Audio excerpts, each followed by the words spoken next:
Hey guys, Jeff Glover here with Glover U, coming at you at 11:35 Eastern Standard Time, a few minutes late for another session of the Truths of Real Estate Today. Today's a pretty exciting one because it is all about the double-edged sword of the business right now, which is technology. There's a ton of buzz around how technology is going to help us, how it's going to hurt us, how it's going to put us out of business, how it's going to make us stay relevant. A lot of confusion around technology and what's taking place. So I hope to give you some insight to my opinions on that and really where you should be spending your time, because ultimately the truths of real estate today are all about where we should be spending our time. And it started with, for those of you that did the 35 minute total video. Sorry, I'm just making a note to myself. Okay, so it started with this whole idea of, all right, where should we be spending our time right now? Where shouldn't we be spending our time right now? And I came up with, 12, 15 or so thoughts on where we should be spending our time and where we shouldn't be spending our time. We've already covered a couple of them in detail, and as I promised you, I'm going to continue to cover them in detail. I think we picked our favorite 12 or the most popular 12, and I'll be going into detail on each of those 12. So today, truth number 3, spending less time figuring out how technology can help us follow up with our clients so we don't have to, and more time on our sales skills. So let me just repeat that one to you because that is the truth in itself, and I'm going to give you some thoughts on that.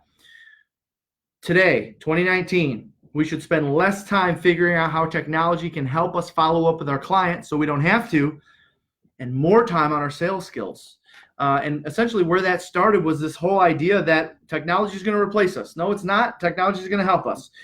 This company is trying to put us out of business. This company is trying to tell us that technology is going to be all we need, right? What is the truth? The truth is, in 2019, we're utilizing technology, absolutely. But the reality is in 2019, we're utilizing some other things as well. So it's important that I share with you what it is we're doing to succeed at a high level in 2019 with or without technology. And don't get me wrong, we're definitely using technology to some degree, but we're not relying on it. We're not counting on it. It's not the only thing we're doing, and it's certainly not the foundation of our business, right? There's this whole idea that if we're not buying into, technology, if we're not a technology-based business, we're going to be extinct. And for to some degree, technology is definitely disrupting the industry. But the reality is that it's only disrupting it for those that aren't building big businesses through some other methods and techniques that we're teaching. The people that are struggling in the business today are the ones that are buying into this idea that technology will be the foundation and nothing else. So what else is important? We're going to get into that. So I wrote down this is the day and age of shiny objects, right? 2019, 2020, it's only going to get worse. Shiny objects, magic pills, magic wands, things are going to help us succeed. Now it's helping us succeed through technology. And the reality is that the more we focus on those, the more distracted we get to what we need to do. And here's the basic premise that I'm trying to promote or present.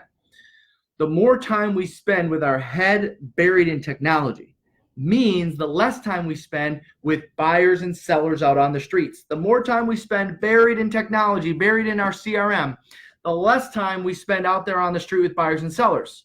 So there's this whole idea that technology needs to be the foundation of our business, and the reality is technology is an aid. It's something that will help us out, right? This whole idea, this whole idea that everything's going to be cloud-based and realtors are going to be extinct soon is just a load of crap, quite honestly. Technology is important. It's going to be a part of your business. It's going to be in your business, but it's not going to be the only piece of your business. And gosh darn it, you better not build a foundation based on technology. What do you build a foundation on? You build a foundation on being out on appointments, right? Because at the end of the day, buyers and sellers, don't get me wrong, technology may make it easier for us to stay organized. Maybe we can make some more contacts, whatever it is. Buyers and sellers are still going to want a buyer consultation or a listing presentation. They're still going to want an expert, right? They make their decisions on who they're hiring based on experience, based on knowledge, based on rapport, based on gut feel, based on how strong of a salesperson the person is. So technology, it's important. The reality is it's not the number one thing. It's not the foundation. All right. So the reality is Drip campaigns and focusing on tools to do our job for us is not going to help out. And I love the fact that so many of our competitors are buying into this idea that technology is going to be the great thing. I got news for you. If you pay attention to any of those chat groups, any of those Facebook groups where people are talking about the success that they're having with technology, none of them are high producers. All right. Show me high producers that are having success with technology as their foundation of their business, and I'll be interested. Until then, I need to be out there meeting with buyers and sellers every day while our competitors are back in the office with their face buried in their CRM, setting up a drip campaign. Technology will never replace our sales skills. We need to know how to sell once we get there, right? We're still going to have a buyer consultation. We're still going to have a listing presentation. We still need to impress them once we get there. I remember my first broker, when I was starting out in this business, I said, okay, I'm 18 years old. I have no experience in real estate. I see that the industry is full of people in their 40s and 50s. How am I going to compete? Well, Jeff, I'll never forget Tim Riley. He's no longer with us. He said, Jeff, you just have to sound like you've been doing it for a long time. I said, Tim, I'm 18 years old. I rent an apartment, for gosh sakes. Yes, I have some sales experience. I was selling furniture. How do I sound like I've been doing it for a long time? And he said, you become a master of the scripts of the business. You become a master of the scripts in the business. Then you don't have the fear of, you don't get the question, how long have you been doing this? You become a master of the scripts. Well, how can you become a master of the scripts and the dialogues when all your time is spent learning technology and learning the best CRM and setting up buyers and sellers on drip campaigns so the system can do the work for you? Spend less time figuring out how technology can help you follow up so you don't have to, and more time on your sales skills. All right? Technology is going to assist us, but it's never going to replace that. And to this day, all right, we don't have any big success stories of people that have succeeded at a high level just with technology. All right, but yet so many people are spending 1, 2, 3, 4 hours a day on their technology and setting up this campaign and building this out and building that out. Gosh darn it, go see people. Go get in front of people, right? I'll never forget one of my first mentors, Mike Ferry. He always told a joke from the stage. He'd hold up this book. He said, hey, I wrote a book, guys. It's a new book. Have you read it? It's called Go See the People. And every page it says, see the people, see the people, see the people. Because at the end of the day, the more time we spend in the office trying to figure out technology and whether it's going to put us out of business or whether it's going to help us means less time out in front of a buyer and seller. And I'm okay with my competitors thinking that way, but I'm not going to think that way.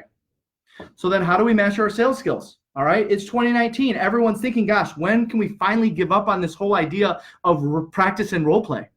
I got news for you. It's not going anywhere because you're still going to have to complete a buyer consultation. You're still going to have to complete a listing presentation. All right. Even if you say, well, so-and-so, the millennials are comfortable buying homes online without working with an agent. Fine. That's only a certain percentage of our population. And even so, that's a small percentage of those people that are actually comfortable doing it without help. So why would we focus all of our efforts to such a small portion of the population? Instead, we need to focus our efforts into what majority of people are doing, which is I need an agent to help me buy a home. I need an agent to help me sell a home. That's the majority, right? We know there's only a small percentage of for sale by owners. We know there's only a small percentage of do-it-yourselfers. Even as technology improves, that's still going to be a small percentage. Don't focus on that small percentage. Go focus on the large percentage, the people that want our help. So then how do we master our sales skills? I wrote down, we have to be okay with the boredom of the practice and role play, right? I'll never forget. I spent 30 days writing out a script. I spent 30 days chanting it aloud, just reading it line by line. I spent 30 days role playing it with somebody in the office. Everyone in the office thought I was weird because I was the only one that was standing up and chanting with energy. Everyone thought I was a bozo. But you know what? I was on my way to selling 30 homes my first year, 50 my second, right? 100 and so on. Everyone thought I was weird because of that. The reality is it goes back to that advice I got. When you're starting out in the business, they're going to question you. How long you been around? How long you been doing this? I was 18 years old. I didn't even own a home. So when I asked my broker, well, how do I sound like I've been doing this? How do I compete with these guys that have been doing this 20 years?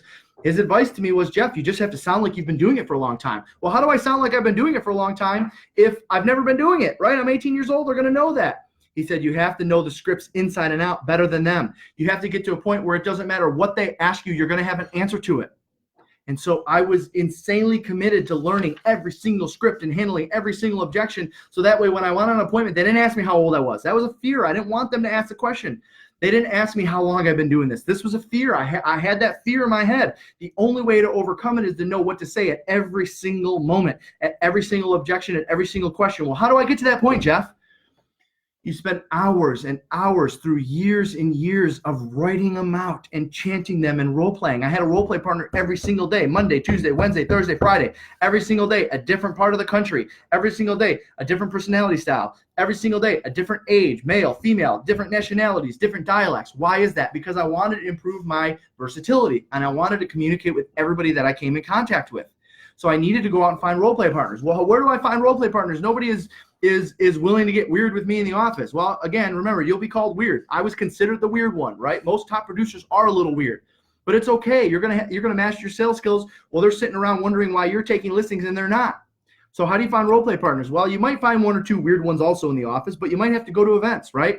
Obviously, you know our events. You can come to our summit in Orlando in January, the Live Unreal Summit. Go check it out. We're gonna have probably 800 to 1,000 people there, all of which are of the opinion that role-playing is cool, all of which are of the opinion that role-playing is what leads us to mastery of our sales skills. Will there be some people there talking a little bit about technology? Yeah, we talk about technology. We embrace technology. We believe technology is important. We just don't believe it's the foundation, and it's not the foundation for the foreseeable future. So what is the foundation? Making contacts and making great presentations. Talking to people and making great presentations. How do you get in a position to do that? You master the skill. You master the scripts, you master the dialogues every single day.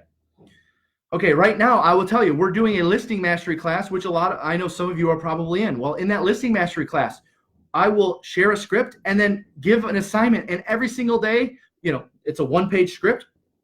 The people that are taking advantage of the listing mastery class, they're spending 20, 30 minutes just writing the script out once a day. 30 days, they're sending it in, they're emailing it into us to prove to us that they're doing it. We're forcing them into mastery. Sometimes we need a little bit of discipline to do that.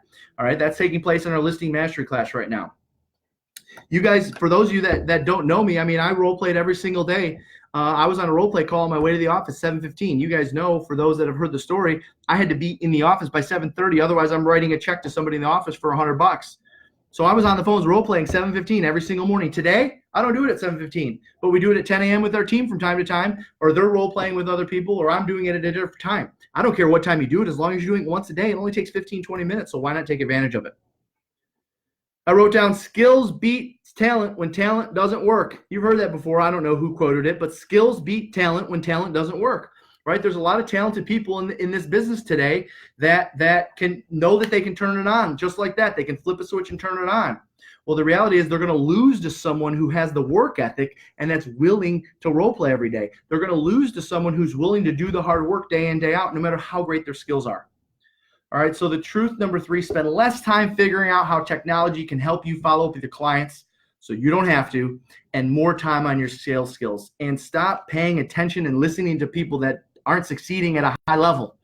All right. You look at all, it drives me crazy. I see these different Facebook groups and people saying, oh, I tried this CRM, or I used this follow-up source, or I created this marketing campaign.